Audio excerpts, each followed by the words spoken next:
Assalamualaikum warahmatullahi wabarakatuh. Halo guys, kembali lagi bersama saya Bobby Herian. Kali ini saya ingin membahas kenapa istri harus taat pada suami. Jadi mungkin ada yang beranggapan ya, karena ini kan yang kita bicara ini logika guys. Jadi apa yang Islam syariatkan itu kan kita bahas pakai logika gitu karena mungkin ada sebagai wanita heran, kenapa enggak suami taat pada istri gitu kan. Jadi ada mungkin orang berpikiran harus adil gitu kan. Jadi kalau istri taat pada suami, suami juga harus taat pada istri gitu kan. Nah ini saya akan jelaskan guys. Gini, ini adalah masalah kepemimpinan gitu kan. Ya, jadi gini, ada pemimpin atau imam dan ada makmum alias yang dipimpinnya gitu kan. Nah, tanggung jawab ini masa tanggung jawab guys, itu tanggung jawab beda gitu. Jadi setiap imam atau pemimpin itu adalah orang yang dimintai tanggung jawaban, gitu kan, atas apa yang dipimpinnya gitu. Nah, contoh misalnya kayak Anda bekerja lah, ada namanya pimpinan kita, yaitu mungkin dia kelas kapten atau supervisor atau manajer, itu pasti beda tanggung jawab dengan kita yang bekerja biasa gitu, ya kan? Jadi kalau yang punya perusahaan itu akan dicarinya itu bukan kita guys, pekerja, tapi dia akan mencari manajernya gitu. Nanti manajer akan mencari lagi di bawahnya gitu. Begitu terus gitu. Jadi urusannya sama siapa gitu. Nah, gitu kan. Nah, jadi ada hal-hal yang bersifat pribadi ya, ada yang bersifat kelompok gitu. Nah, dalam rumah tangga, perusahaan itu jatuhnya kelompok gitu. Di satu kelompok perusahaan gitu kan. Nah, itu tanggung jawabnya dipegang satu orang, itu manajer gitu kan. Di bawahnya ada lagi gitu. Tapi tetap perusahaan itu satu orang yang megang, itu manajer ya gitu kan. Lalu kayak di keluarga tuh yang megang tuh satu gitu, tanggung jawabnya itu suami gitu. Nah, ada lagi apa ya tuh tanggung jawab individu gitu. Jadi misalnya kayak saya pribadi, misalnya saya belum punya keluarga nih, saya sendirian, itu tanggung jawab saya kepada Allah, itu langsung saya yang tanggung jawab atas diri saya gitu. Apa yang saya kerjakan, apakah itu dosa, pahala, ikut syariat atau tidak gitu kan. Nah, jadi saya hanya perlu tanggung jawab pada diri saya sendiri gitu. Ketika saya misalnya tidak sholat, yang melanggar syariat lah, tidak sholat lalu bermaksiat, itu ya, itu nggak ada orang lain yang berdampak guys ya. Ya sebagai saya pribadi gitu ya kan, tidak ada orang berdampak gitu kalau saya sebagai pribadi gitu ya kan. Tapi kalau saya sudah masuk dalam hal keluarga ya, misalnya saya punya, dalam hal ini adalah misalnya saya adalah keluarga ya kan, saya adalah seorang suami ya kan. Nah itu tanggung jawab saya kepada anak-anak istri saya dan istri saya. Jadi besok ketika nanti anak-anak atau istri saya itu masuk ke neraka, saya akan terbawa-bawa guys gitu. Saya akan terbawa gitu. Sama kayak misalnya satu perusahaan itu ada masalah dalamnya, itu yang tanggung jawab itu adalah pimpinannya gitu. Ya kan? Yang punya perusahaan akan mencari pimpinannya, yang punya manusia siapa? Allah yang akan mencari saya sebagai keluarga gitu. Allah akan minta tanggung jawab saya gitu. Bagaimana saya mendidik anak istri gitu. Makanya istri itu harus patuh dan taat pada suami gitu. Kayak suami lah pemimpin rumah tangga gitu. Jadi dia tuh bukan taat lagi pada ayah ibunya guys, ya. Kita pada suaminya gitu. Karena dia sudah membentuk suatu keluarga baru gitu. Nah, jadi kalau dia masih dalam keluarga lama, itu ya masih tanggung jawab itu ayah dan ibunya gitu kan, pendidiknya gitu. Nah, kalau udah dia buat keluarga baru ya dia harus tanggung jawabnya itu adalah kepada suaminya. Dia harus patuh terhadap suaminya gitu. Jadi misalnya nanti kayak kalau misalnya saya pribadi gitu kan, saya masih jomblo gitu. Nanti kalau ketika nanti dia kira saya nggak bisa bawa sama siapa gitu. Oh kenapa kamu nggak sholat gitu kan? Saya bisa pakai alasan gini nih, atau wanita misalnya, atau ada di luar sana misalnya kan, ada katakan, oh suami saya nggak pernah tuh nyuruh saya sholat gitu, atau suami saya tuh, atau misalnya kayak syariat misalnya nggak boleh keluar rumah tanpa izin suami gitu kan. Sedetik pun nggak boleh guys meninggalkan rumah gitu tanpa ada izin suami. Lalu saya sih melakukan itu dan suami tidak pernah mengingatkan ya. Ingat suami nggak pernah mengingatkan gitu karena memang suaminya memang tahu syariat tapi dia tidak mengingatkan itu. Nah itu yang diminta tanggung jawab pada suaminya. Ketika nanya istri bisa dengan gampang menjawab, suamiku tidak pernah menasehatiku atau mengingatkan aku ya Allah gitu kan. Nah kalau dia lupa is okay ya kan, sama-sama lupa gitu, atau istrinya lupa gitu kan, Tapi kalau istrinya tahu itu ya, kalau dia tahu itu, tapi atau dia ya, dia diserahkan nih, suaminya menyampaikan hukumnya ya, kalau keluar rumah tanpa izin suami, sedetik aja itu haram ya, istrinya itu nggak mau dengar itu. Jadi suaminya nyampaikan kajian atau nggak didengar gitu, nah, itu udah jatuh pada haram. Itu akan minta pertanggungjawaban gitu, karena suaminya udah ngasih tahu gitu, tapi dia tuh telinga gitu kan, dan dia tidak mau tahu gitu, tidak mau dengar. Kecuali memang istrinya lupa, misalkan, aduh saya lupa dari izin mas suami gitu keluar rumah gitu kan.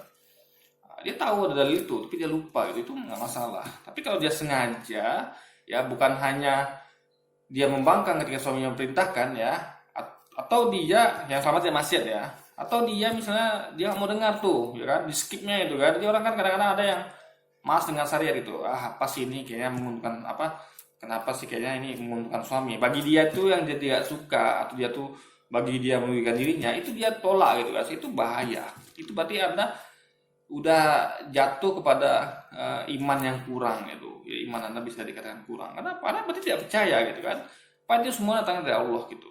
Jadi semua syariat yang disampaikan, ini tugas suami itu guys, sebenarnya gini, suami itu gampang sebenarnya ya. Perkara berhasil atau tidak itu bukan lagi urusan suami, itu urusan Allah. Jadi misalnya saya nih sebagai keluarga, saya selalu ingatkan pada anak istri saya itu, saya usahakan ya, ini secara Islam itu, bagaimana haramnya hukum istri meninggalkan suami tanpa izin. Itu sedetik aja. Bagaimana kalau suami istri tidak taat pada suami? Bagaimana kalau istri begini begitu? Saya sampaikan selalu sama istri mak saya gitu. Nah, tugas saya selesai. Ya. Nanti Allah itu tidak akan lagi menurut saya bertanggung jawaban. Kenapa? Karena saya banyak urusan. Saya ngurus diri saya sendiri juga gitu kan. Nah, ketika saya ngurus keluarga, saya udah melakukan itu gitu. Jadi Allah nggak pernah memaksa kita untuk memaksakan itu pada keluarga kita. Tugas kita sebagai suami hanya menyampaikan, guys. Ya. Jadi Anda hanya tinggal menyampaikan. Perkara istri Anda itu tidak suka atau dia menolaknya, silakan, itu urusan dia sama Allah lagi. Jadi nanti ketika dia masuk neraka atau dia dihukum atas perbuatannya, karena memang durhaka pada suami itu berat hukumannya guys ya. Bahkan kalau seorang istri yang meninggal atau suami yang meninggal, sementara istrinya suami tidak ridho pada istrinya, itu luar biasa guys. Ya.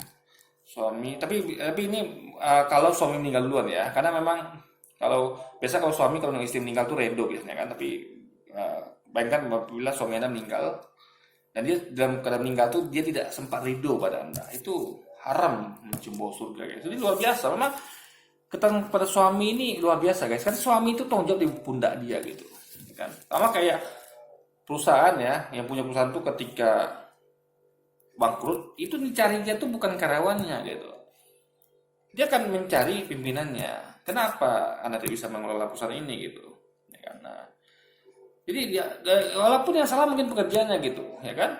Nah, jadi, tapi ketika pimpinan sudah menerapkan aturan, misalnya saya sudah suruh kok karyawan saya begini, saya tetapkan aturan. Memang karyawan saya ini bandel nih Pak, karyawan ini bandel nih kan. Dia saya suruh jangan terlambat, dia terlambat gitu. Lalu dia suruh saya suruh misalnya saya suruh misalnya aturannya SOP yang dibuat nih, tapi dilanggar dia gitu. Nah, manajer bisa menyalahkan karyawannya guys, bahkan dia diberi hak untuk memecat sang karyawan. Itulah begitu pentingnya posisi pimpinan gitu. Jadi owner itu, pemilik perusahaan itu akan memberikan wewenang penuh legitimasi kepada sang pimpinan. Dia boleh melakukan apa itu demi keselamatan dari perusahaan, dan tentunya juga demi keselamatan karyawannya gitu. Karena kalau perusahaan yang nggak selamat, karyawan juga nggak selamat gitu. Kalau perusahaan rugi, karyawan juga akan terdampak gitu, entah pembayaran gaji tertunda, entah PHK gitu, karena perusahaannya rugi terus kan. Nah, makanya tanggung jawab pimpinan itu besar gitu. Sama kayak di keluarga, tanggung jawab kepala keluarga itu besar. Jadi dia bertanggung jawab bagaimana supaya istrinya selamat di dunia dan akhir gitu. makanya aturan Islam sangat lengkap guys ya. Disuruh perintahkan untuk menutup aurat bagi sang wanita, nggak boleh keluar rumah tanpa muhrim, itu kan demi menjaga keselamatan sang istri sendiri gitu guys. Anda bayangkan ya, istri keluar rumah tanpa izin suami nggak tahu nih istri kemana gitu kan, tiba-tiba dia apa-apa sama istrinya, lah suaminya kan nggak tahu, nggak bisa melindungi gitu. Jadi nanti bagaimana pertanggung jawabannya gitu kan. Nah makanya dikasih aturan, istri harus izin suami biar suami tahu Anda kemana gitu, sehingga suami bisa antisipasi. Atau Anda misalnya sudah pakai pengamanan muhrim gitu kan, jadi ketika dia apa-apa Anda minimal sudah ada bumper gitu, udah ada waspada, sudah ada usaha untuk mengamankan diri Anda gitu. Jadi Islam ini ngatur bagaimana supaya selamat dunia dan akhirat gitu. Memakai hijab juga gitu kan, mana keluar rumah tuh harus pakai hijab. Itu gunanya biar Anda tidak diganggu sama yang lain gitu. Karena Anda buka ada apa? Karena berbahaya gitu kan. Di luar sana kita nggak tahu, ada banyak pria yang yang masih susah memakai maksiat gitu. Jadi dan lain hal sebagainya, juga kesehatan di akhirat, bagaimana suami itu mengingatkan untuk sholat, untuk taat pada suami dan segala macamnya gitu guys. Nah itu gunanya gitu. Jadi sang istri, misalnya sang suami bermaksiat, istri nggak ada diminta tanggung jawab gitu, karena Allah akan langsung head to head sama suami gitu. Misalnya gini, suaminya tukang mabuk, suaminya tukang maksiat gitu kan, apapun itu pelaku maksiat suami, istrinya nggak punya tanggung jawab untuk nasihatin guys, mengingatkan nggak punya tanggung jawab itu. Jadi kalau ada istri yang mengingatkan bagus malah gitu kan, tapi dia diminta tanggung jawab. Jadi suami nggak bisa nanti ini nih, kamu kenapa bermaksiat, kenapa kamu apa namanya berzina atau minum keras atau melakukan hal-hal yang maksiat lainnya. Ya, suami nggak bisa pakai alasan nih. Dulu saya nggak pernah nasihati istri, itu nggak bisa guys. Tapi istri bisa memakai alasan itu. Saya tidak pernah dinasihati oleh suami gitu. Itulah makanya keistimewaan dan kelebihan dan kekurangan suami, dan juga kelebihan dan kekurangan istri. Jadi suami dikasih tanggung jawab, istri tidak gitu. Istri itu gampang loh jadi istri ya. Nah, tinggal patuh pada suami Anda gitu. Ya kan? Kalau asal dia sesuai syariat gitu kan, dia tidak mengajak Anda ke maksiat, Anda tinggal patuh saja gitu. Jadi yang memikirkan tuh suami Anda gitu. Anda tinggal jalannya sama kayak orang kerja, Anda pergi kerja pagi, pulang sore misalnya. Anda tinggal mengikuti aturan saja kan. Aturan pimpinan perusahaan bikin aturan misalnya masuk jam 7 pagi gitu. Pulang jam 3 sore gitu. Kalau ada sedikit lembur, jam makan jam segini, kerjanya ngapain aja, kan sudah ada pimpinan di situ. Anda tinggal mengerjakan saja gitu. Yang bikin program itu repot guys ya. Jadi tanggung jawab pimpinan perusahaan itu repot sama pimpinan keluarga. Dia harus bikin program itu, ya kan? Apa yang terbaik bagi anak istriku, apa yang terbaik bagi pekerjaku, sehingga perusahaan ini selamat, karena perusahaan inilah tempat nafkah semua gitu kan. Sama keluarga tempat wadah untuk menuju surga sama-sama. Jadi kalau keluarga dirusak ya, ayah istri suami istri rusak, anak ikut rusak gitu kan, broken home gitu. Anak bagaimana? Makanya dan ingat, istri adalah wakil suami dalam hal artian dia tuh mensupport suami gitu. Jadi suami itu kayak pimpinan itu ya, pekerja itu kan backup pimpinan gitu kan. Pimpinan itu menyediakan fasilitas ya kan, misalnya karyawannya butuh apa untuk kerja disediakan, sama kayak istri yang butuh suami sediakan apa, sediakan ilmu gitu ya kan, pengetahuan gitu guys ya kan, sama kenyamanan dalam artian dia tidak berlebihan gitu ya kan.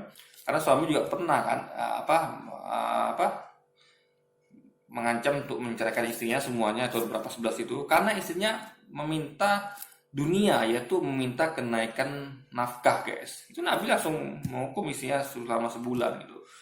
Nabi marah gitu. Jadi dia menegaskan pada istrinya, kalau istrinya kalian milih dunia atau pilih akhirat gitu. Karena Nabi ada tahu bagaimana orangnya, dia biasa nggak mementingkan dunia. Jadi planning dia adalah untuk akhirat memang. Makanya dia masih heran dengan istrinya yang masih minta kenaikan nafkah gitu. Padahal Nabi sudah memberikan cukup gitu kan. Nah, jadi makanya ada bagaimana wanita yang protes suaminya ngasih cukup itu masih kurang, hati-hati ya kan. Karena memang Nabi seperti itu gitu. Dia tidak mengajarkan cinta dunia gitu. Dia fokus pada akhirat gitu. Jadi kalau tapi kalau saya modern gitu. Jadi nggak apa-apa, tapi jangan juga yang berlebihan itu. Jadi jangan gara-gara itu ada malah membangkang atau jadi tidak menghormati atau menghargai suami guys gitu. Jadi poinnya adalah itulah beda posisi suami dan istri yang perlu Anda pahami gitu kan. Jadi nggak bisa disamakan itu. Jadi istri adalah makmum yang tinggal ikut aja gitu. Jadi misalnya kayak orang sholat juga kan, kayak orang di perusahaan juga pimpinan bikin SOP, orang sholat imamnya tinggal ikuti gitu ya kan. Amin juga, Allahu Akbar sampai Allah Maha sampai Allah Maha gitu kan. Assalamualaikum gitu. Jangan buat aturan sendiri gitu. Di makmum tuh kuncinya hanya tinggal ikutin saja gitu. Jadi pekerja tuh tinggal ikutin saja. Yang berpikir tuh adalah imamnya gitu guys. pimpinan perusahaan, kepala keluarga itu memikirkan, kayak saya nih, saya selalu pikir tiap hari bagaimana supaya keluarga saya selamat dunia akhirat gitu. Jadi jangan sampai keluarga kami berantakan baik secara ekonomi gitu kan, materi, apa namanya, ibadah gitu. Maka saya bikin planning yang bagus dan detail untuk keluarga saya. Bagi ini pas ini kita harus ngapain gitu kan? Apakah harus menabung, apakah harus bagaimana, apa harus mengumpulkan apa gitu demi untuk kedepannya gitu kan. Nah, jadi dan lagian kenapa dikasih tahu pada suami? Karena suami itu berpikir pakai logika guys, dia nggak pakai perasaan gitu, pakai logika gitu. Jadi dia tuh memang betul-betul fact gitu, fakta gitu kan. Bukan kayak wanita yang mementingkan logika apa perasaan. Contoh misalnya kayak masalah hukuman misalnya, atau kayak di tentara nih kok tadi pelatihan pada militer gitu. Itu kalau pakai perasaan guys itu akan jadi, atau atlet lah misalnya, ya kan? Kalau pakai perasaan nih orang lihat kan, ih kejam kali gitu kan, kok sampai apa namanya merangkak di lumpur itu kejam nangis gitu kan, itu kan perasaan namanya. Apa terjadi protes, ini kejam gitu kan, ini latihan apa ini, atau kayak latihan lari nih sampai tengah-tengah gitu, atau ya luar biasa latihannya dikasih hukuman apa latihan fisik berat gitu kan, lalu main perasaan atau misalnya kayak dimarahin sama ini agak keras, kalau militer bisa keras gitu kan, lalu baper gitu, lalu main perasaan itu kan makanya nggak bagus gitu guys, ya kan. Makanya dan lagi ketika mengasihkan latihan juga, aduh jangan deh itu berat gitu kan, aduh jangan deh, jadi nggak berhasil yang di mentorinnya tuh guys gitu. Makanya laki-laki pemimpin dia pakai logika. Makanya ketika dia ngatur misalnya gini nih, dia menerapkan aturan kita misalnya bulan ini ya kita usah follow dulu deh, kita cukup makan aja ya untuk simpan untuk masa depan gitu. Nah jadi dia tuh memang perasaan waktu itu kita cukup gitu, cukup, tapi apa kita mungkin menang selera sedikit gitu kan. Nah, tapi kan bigger picture-nya itu adalah ke depan nanti gitu. Nah, itu kalau Anda main perasaan nggak bisa begitu. Pasti Anda akan jangan Anda nanti sedih, nanti kurang, nanti kecewa, nanti apa enggak. Oh, jadi makanya suami bikin planning gitu. Bahaya kalau istri bikin planning, bisa kacau. Istri nggak bagus untuk bikin planning guys. Karena dalam bermain situ bukan hanya logika, tapi perasaan guys. Dan bikin planning itu nggak boleh pakai perasaan gitu. Makanya kayak kita aja kalau lagi bikin plan itu jangan lagi marah. Misalnya kita lagi melakukan sesuatu nih, jangan pas lagi marah gitu. Misalnya kita lagi mau bikin program diet, jangan pas lagi marah. Anda bakal lakukan apa? Anda bakal makan kan? Anda kesel gitu kan, emosi, ya udah gua makan aja gitu. Anda makan sampai banyak gitu. Itulah makanya berbahaya. Jadi kenapa laki-laki sebagai imam memimpin? Karena dia pakai logika. Enggak seperti Anda yang memakai perasaan, sehingga dia akan menceritakan semua dengan baik itu. Padahal dia betul-betul pikiran dengan matang, secara logika. Dia ada sama sekali perasaan di situ bermain gitu. Perasaan itu paling yang dalam artian bisa tolerir ya. Dia tidak banyak dari perasaannya itu normal gitu guys. Bukan tidak pakai perasaan juga, maksud saya itu adalah normal gitu. Jadi dia tuh nggak terlalu ke kiri atau ke kanan. Dia menurut dia ini bisa lah nih kan. Logikanya mengatakan ini bisa lah nih. Kita bisa survive gitu kan. Kayak militer misalnya, ada yang kan, oh latihan gini nih bisa kamu nih, kamu merangkak di bawah kawat tuh bisa, tapi memang harus hati-hati supaya nggak terluka, tapi bisa gitu. Nah orang-orang yang lo bawa perasaan kan, oh nggak bisa, nanti sedikit aja tuh bisa luka, bahaya. Jadi bisa-bisa gagal latihannya. Ketika perang betulan, udah KO gitu kan, kalah melawan musuh. Jadi intinya adalah kenapa lagi pimpinan rumah tangga, karena dia memakai logika dibanding perasaan, lebih daripada perasaannya. Jadi dia lebih banyak menggunakan logika dibanding perasaan dibanding dengan perempuan ya, lebih banyak menggunakan perasaan dibanding logika, sehingga akan kacau. Planning itu memang harus pakai logika guys. Perasaan itu hanya sebagai penyimbang saja. Bukan kita perbanyak menggunakan perasaan dibanding logika gitu. Kayak keuangan lah. Kalau ada pakai perasaan ya, ada ingin, Anda kan lebih mementingkan keinginan daripada logikanya. Misalnya gini nih, Anda pengen mobil, ya kan? Nah, kalau Anda pakai logika, Anda akan mikirkan nih, kalau saya nanti beli mobil, bagaimana nanti keuangan saya? Saya harus bayar ini, bayar itu, bayar ini, bayar itu gitu kan. Saya harus nanti masa depan bagaimana? Itu kan logika namanya. Tapi kalau jadi dia akan perasaan dia keinginan beli mobil itu akan ditunda dia. Nantilah kalau pengen saya nih nanti beli mobilnya tahun sekian aja gitu.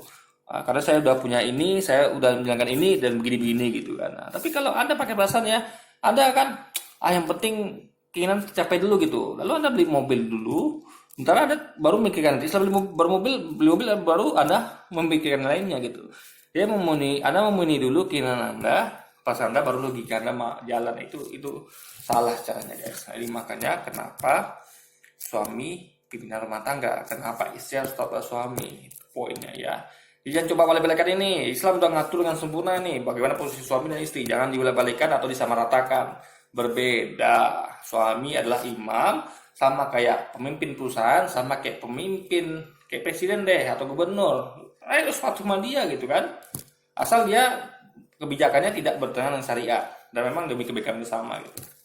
Karena dia pakai logika dibanding Anda yang memang ilmunya mungkin kurang atau mungkin Anda pakai, berarti kalau ilmu Anda tinggi Anda tetap dikendalikan yang namanya perasaan guys, berbahaya. Jadi memang harus lebih, pemimpin itu harus lebih menggunakan logika dibanding perusahaan gitu, ya kan? Karena ini mainnya adalah untuk keselamatan dunia akhirat, bukan hanya yang sekarang aja gitu. Anda punya keinginan Anda terbeli, tapi nanti ya bagaimana? Itu nggak bisa guys. Makanya pakai logika. Ini kalau ini keinginan saya beli, bagaimana efek ke depannya? Itulah guna logika gitu. Dia akan mempertimbangkan banyak pertimbangannya gitu guys. Banyak pemikiran dan logika bermain di situ dibandingkan sekedar menentukan perasaan keinginannya untuk memiliki sesuatu gitu.